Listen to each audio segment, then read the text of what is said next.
नमस्कार दोस्तों, मैं अमित वर्मा एक बार फिर से स्वागत करता हूं हमारी YouTube चैनल पर। दोस्तों, अगर आपने अभी तक हमारे इस चैनल को सब्सक्राइब नहीं किया है तो कृपया करके चैनल को सब्सक्राइब कीजिए। दोस्तों, इससे पहले मैंने हिंदी व्याकरण को लेकर 3 वीडियो आप लोगों के बीच साझा की है। पहली वीडियो में वर्ण व्यवस्था को लेकर हमने चर्चा की थी, दूसरे वीडियो में हमने उच्चारण स्थान को लेकर चर्चा की थी। आज हमारा हिंदी व्याकरण का तीसरा वीडियो है। दोस्तों, जितने भी यहाँ पर इस चैनल में वीडियो अपलोड हो रहे हैं, यह सभी प्रतियोगी परीक्षाओं के लिए बहुत ही महत्वपूर्ण रहने वाले वीडियोज है। इन सभी से ही कुछ ना कुछ प्रश्न हमारे प्रतियोगी परीक्षा में उठेंगे।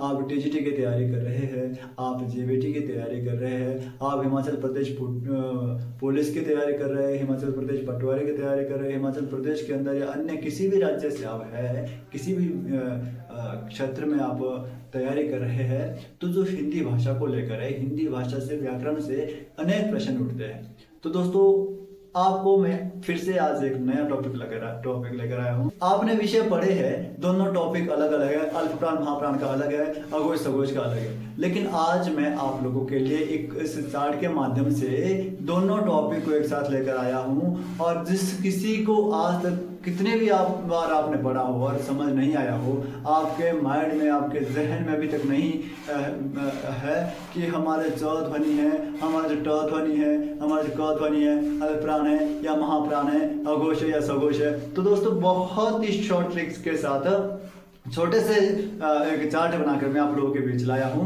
अगर आज भी आपको अल्पप्राण और महाप्राण समझ नहीं आए, कमेंट के माध्यम से जरूर बताएं। अघोष और सघोष अगर समझ नहीं आया तो मुझे बताना कि सर अभी भी समझ नहीं आया। क्योंकि जो मैं आज आपको ट्रिक बताने जा रहा हूं, यह ट्रिक आपके लिए बहुत ही इंपॉर्टेंट रहने वाली है। आपके दिमाग में हमेशा के लिए अल्पप्राण महाप्राण और अघोष सघोष रहने वाले। तो दोस्तों, शुरू करते हैं, समय को बर्बाद किए बिना अपना टॉपिक शुरू करते हैं। हमारा विषय क्या है? अल्पप्राण और महाप्राण, अल्पप्राण महाप्राण और अघोष और सघोष। अल्पप्राण महाप्राण, अल्पप्राण को बोलते हैं दोस्तों अल्पप्राण। अल्पप्राण, अल्प का मतलब होता है दोस्तों छोटा, कम या लघु, ठीक है। अल्पप्राण, प्राण का मतलब होता है श्वास। प्राण का मतलब क्या होता है? श्वास, या जो भी हम ध्वनि निकलते हैं, सांस, श्वास या वायु। देखो दोस्तों, सिंपल सी बात है, पहले शब्द का अर्थ समझना है, उसके बाद हम उसके अंदर जाके कि उसके अंदर दिया क्या है, मेंशन किया क्या गया है। इन्हें जो ध्वनियां, कुछ ध्वनियां हैं, इनको अल्पप्राण ही क्यों कहा गया, या महाप्राण ही क्यों कहा गया, अघोष ही क्यों कहा गया, या सघोष ही क्यों कहा गया। देखिए, बहुत सरल तरीका है। देखिए, सबसे पहले देखा हमने लाया यहाँ पर अल्पप्राण। अल्पप्राण क्या है? अल्पप्राण क्या है? डेफिनेशन में देखिए, सबसे पहले अल्प जमा प्राण, दो शब्दों से मिलकर बना है अल्प और प्राण। अल्प का मतलब होता है छोटा, प्राण का मतलब होता है श्वास, या हमारे मुख विवर से जो ध्वनि वायु निकलती है ना, वो श्वास, वायु या जो सांसें निकलती है। अल्प मतलब कि छोटा, जिसमें हमारे को कम मेहनत करनी पड़ती है, या जिससे कम श्वास निकलती है, कम वायु निकलती है। कहां से? हमारे मुख विवर से। देखिए, अल्प प्राण वह व्यंजन है, अल्प प्राण दोस्तों वह व्यंजन है जिनके उच्चारण से हमारे मुख विवर से, जिनका उच्चारण करते वक्त हमारे मुख विवर से कम वायु अथवा सांस या श्वास निकलती है। अब देखिए, कोई भी हम वर्ण बोल रहे, क, ख, ग, कुछ भी बोल रहे, आपने इतना ध्यान रखना है कि कम से कम वायु या कम से कम श्वास हमारे मुख विवर से जो उच्चरित करते वक्त निकल रही है, उनको हम अल्प प्राण बोलेंगे। मतलब कि कम प्राण लगाने पड़ रहे हैं, हम ज्यादा प्राण नहीं लगा सकते, है ना। जहां पर कम प्राण लगाने पड़ रहे हैं हमको उच्चारण करने के लिए, जहां पर हमारे को मुख विवर से कम श्वास निकालनी पड़ रही है, जहां पर हमारे मुख विवर से कम सांस लेनी पड़ रही है, छोड़नी पड़ रही है, उसको बोलेंगे अल्प प्राण। और अल्प प्राण में दोस्तों ध्यान रखना, अल्प प्राण में प्रत्येक स्पर्श व्यंजन का, अब स्पर्श व्यंजन मैंने आपको पिछली वीडियो में बताया, अगर आपने नहीं देखी वीडियो तो आपको पता नहीं है कि स्पर्श व्यंजन क्या है। इससे पहले की वीडियो जरूर देखिए कि स्पर्श व्यंजन क्या है। स्पर्श व्यंजन को मैंने बोला था उनकी संख्या 25 है, 25 है। हर एक जो हमारी हिंदी वर्णमाला है उसमें 5 वर्ग है ना। और इसमें क्या है, 5 वर्ग में 5 बार वर्ण है, मतलब कुल मिला के 25 हो गए, जिनको स्पर्श व्यंजन बोलते हैं। यहाँ पर देखिए, प्रत्येक स्पर्श व्यंजन का पहला, तीसरा और 5वां वर्ण, कौन कौन सा? पहला, तीसरा और 5वां वर्ण क्या है? अल्प प्राण है। कम श्वास निकलती है, कम सांस निकलती है, कम वायु निकलती है हमारे मुख से। प्रत्येक वर्ग का पहला, तीसरा, पांचवा वर्ण कौन सा है? देखो, प्रत्येक वर्ग का पहला, तीसरा, पांचवा है क, ग, ग। ये है क वर्ग का पहला आ गया क, दूसरा ख, इसको हमने बाहर कर दिया, तीसरा ग है ना, चौथा आ गया घ, इसको हमने बाहर कर दिया, पांचवा ग। तो मतलब जो पहला, तीसरा और पांचवा वर्ण है प्रत्येक वर्ग का, वो क्या है? अल्प प्राण है। इनको उच्चारण करते वक्त क्या है? कम से कम श्वास हम निकालते हैं। कोशिश करो, खुद से प्रैक्टिस करो, आप लोगों के जुबान पे बैठ जाएंगे, दिमाग में बैठ जाएंगे, कभी भूलेंगे नहीं। लेकिन वीडियो अंत तक देखना। अब देखना और क्या इसमें सभी अंतस्थ व्यंजन अल्प प्राण में है। अंतस्थ व्यंजन में मैंने बताए थे जब वर्ण व्यवस्था करवाई थी, अंतस्थ व्यंजन मैंने बताए थे जब मैंने उच्चारण स्थान करवाए थे कि इनकी संख्या कितनी है। अंतस्थ व्यंजन हमारे पास होते हैं दोस्तों 4, य, र, ल, और वो, और चारों के चारों इसमें अल्प प्राण में य, र, ल, और वो अल्प प्राण है। उसके बाद मैंने बोला अल्प प्राण इतना ही है, सभी अंतस्थ व्यंजन, और उसके बाद और क्या है? सभी स्वर। देख रहे हैं, सभी अंतस्थ व्यंजन और सभी स्वर। ये अंतस्थ व्यंजन दो वाले दिया, अंतस्थ और सभी स्वर।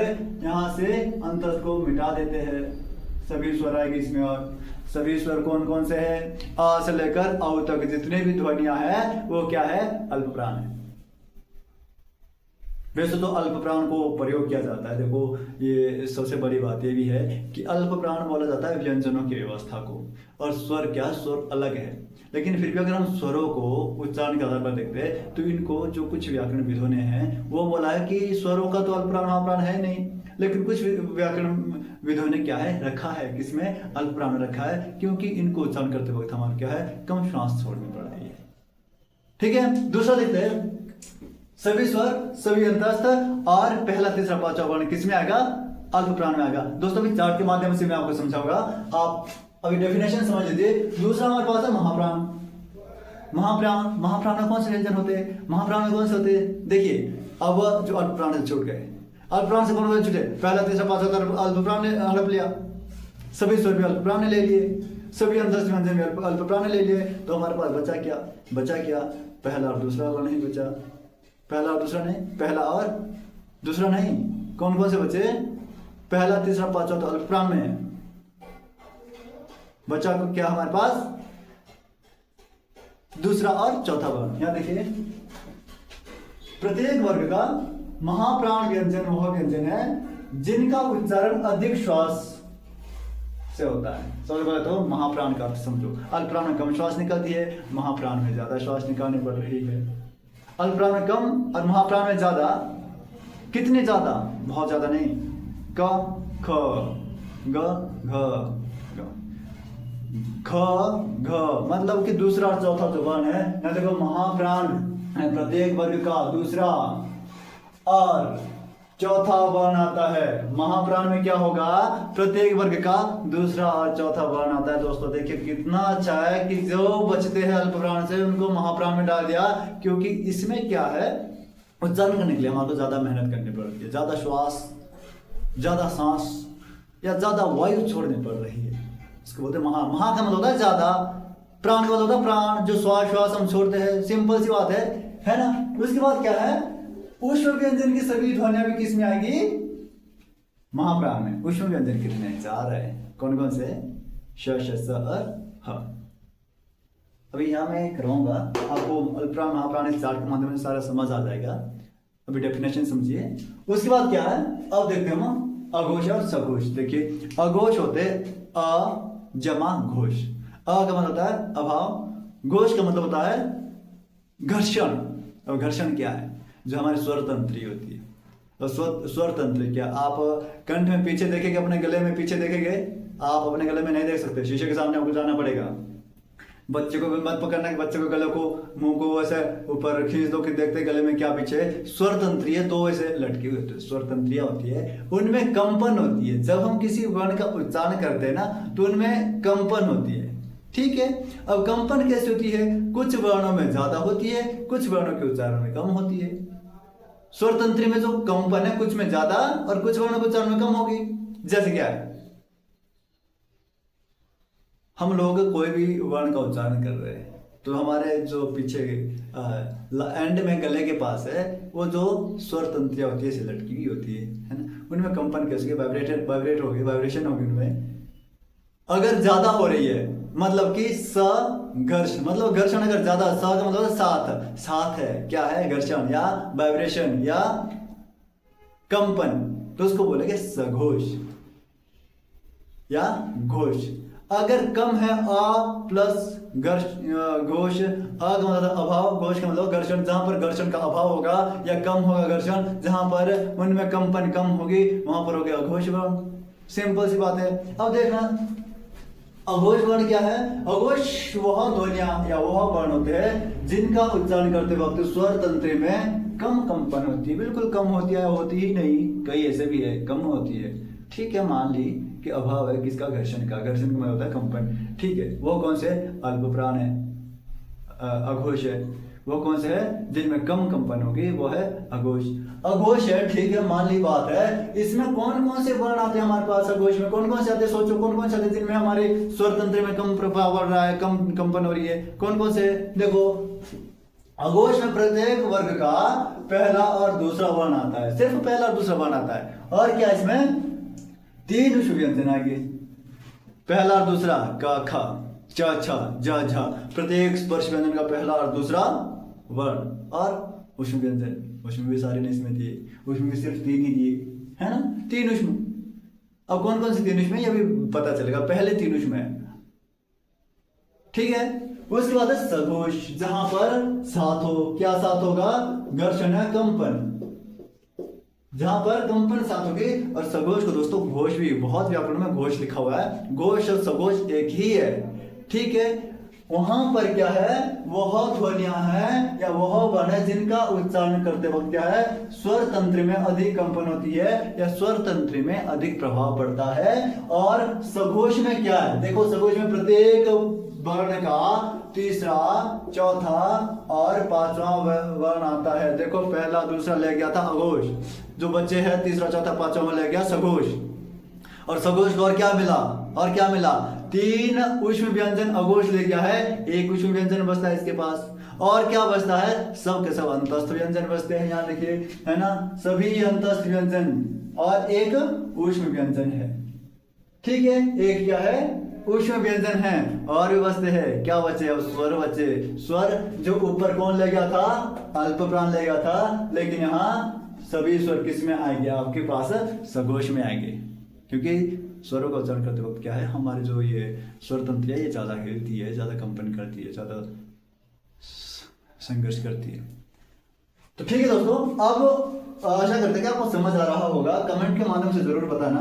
आप लोगों के लिए निरंतर ऐसे ही वीडियो अपलोड करता रहूंगा मैं। हिंदी को लेकर है, पॉलिटी को लेकर है, हिमाचल प्रदेश के सामान्य ज्ञान को लेकर है, आपके इतिहास को लेकर है, निरंतर अपलोड आपकी वीडियो होती रहेगी। आप चैनल को सब्सक्राइब कीजिए, बेल आइकन को प्रेस कीजिए, ताकि अपडेट भी मिलती रहे आपको कि अभी नया वीडियो अपलोड हो चुका है, किसके रिगार्डिंग मैं अपलोड कर रहा हूँ। अब हम इसको चार्ट के माध्यम से समझेंगे। देखो यहाँ पर देखो दोस्तों, मैंने एक फ्लो चार्ट बनाया हुआ है, देख रहे सभी। यहां पर मैंने ऊपर वाले में अल्प प्राण, महाप्राण, अल्प प्राण, महाप्राण, अल्प प्राण, महाप्राण, अल्प प्राण, महाप्राण, अल्प प्राण, प्राणी प्राण। अल्प है, कम है, चाहे महा या जाता है।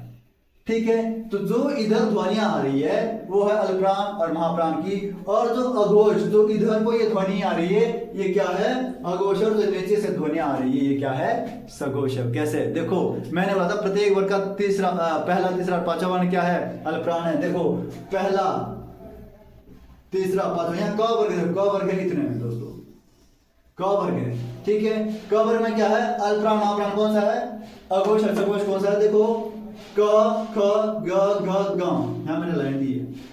अघोष में क्या आ गया, पहला और दूसरा। अघोष में क्या आ गया, पहला और दूसरा वर्ण आया अघोष में। वही जो उच्चारण के वक्त क्या बोलता है, किसमें, पहला और दूसरा वर्ण आएगा। देखो दोस्तों, पहला और दूसरा वर्ण क और ख। ठीक है, और प्रत्येक वर्ग का तीसरा, चौथा और पांचवा आएगा सघोष में। तीसरा, पहला, दूसरा आ गया अघोष में, तीसरा, चौथा, पांचवा आ गया सघोष में। ठीक है, अब अल्प प्राण महाप्राण से देखते हैं। अल्प प्राण देखो, अल्प प्राण है पहला तीसरा और पांचवा, पहला तीसरा पांचवा आ रहा दोस्तों, है ना। और महाप्राण में, महाप्राण देखो दूसरा और चौथा वर्ण, दूसरा और चौथा वर्ण आ गया इधर से महाप्राण में। ऐसे ही सभी में दिया गया, ऐसे सभी वर्गों में दिया गया, सभी वर्गों में। और देखिए दूसरा वर्ग कौन सा, देखिए ट वर्ग, देखिए ट वर्ग में भी ऐसा है या नहीं है, कहीं क वर्ग नहीं तो नहीं दिया, ऐसा नहीं हो सकता। ट वर्ग में ऐसा अल्पप्राण, अल्पप्राण में पहला तीसरा पांचवा वर्ण है कि नहीं है।